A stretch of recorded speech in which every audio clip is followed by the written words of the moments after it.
name is Christy Hanse, and I'm the new project manager on an airborne campaign for Earth Science called Operation Icebridge.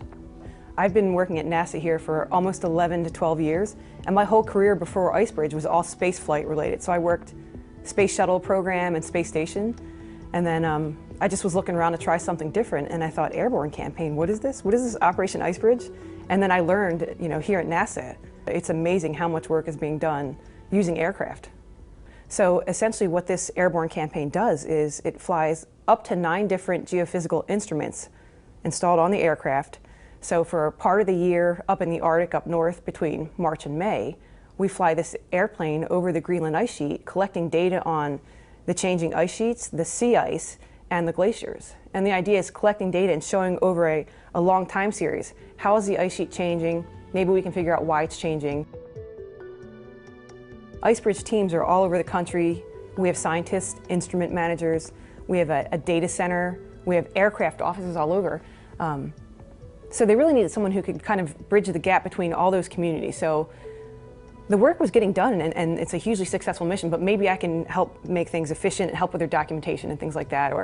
So really each day, I stand back and I look, where can I help? Because these are super smart people. Where can I help and not get in the way? It's like magic, watching the teams work together. We have the aircraft team, they know what to do. They're keeping the plane safe. They make sure everything's configured correctly on the plane. The instrument teams, they're operating their laser altimeters. We have 4 radar systems. We have a magnetometer and a gravimeter. They know what to do, they're on the plane. So it's like a well-oiled machine to get out there and think, look at all these teams. How are they working? Are they working together well? Does anyone need anything? And it's all coming together for a common goal of, we're gonna go out there, we're gonna work our butts off, collect this data, publish the data, and ultimately learn more things about the Earth and maybe things that we can do to understand, future sea level rise or climate change. Yeah, so it's been pretty like a huge whirlwind because this is only my 5th month on the job, and literally a month into it, I flew to Greenland and supported the mission there for 3 weeks. I've never been to Greenland before, but I've done mountaineering in my past, so I've always been interested just from an adventurous side in climbing on the ice.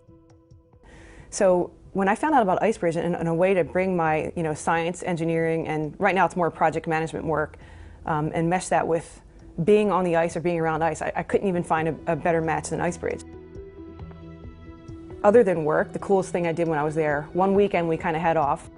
It's not trivial getting out to the edge of the ice sheet, and then you get there and you see literally the edge of the Greenland ice sheet, which I had imagined being just like this flat natural curve down, but it was literally a huge ice wall. So they even warn you, don't step onto the ice sheet because huge pieces of ice could fall on your head. So anyway, we went there and I thought it would be cool to collect Greenland ice samples for my friends. So I had my mountaineering Nalgene bottles and a little knife and etched off some pieces of it and brought it back here to the US so I could give little Greenland ice sheet samples out to everybody. So that was a really cool day.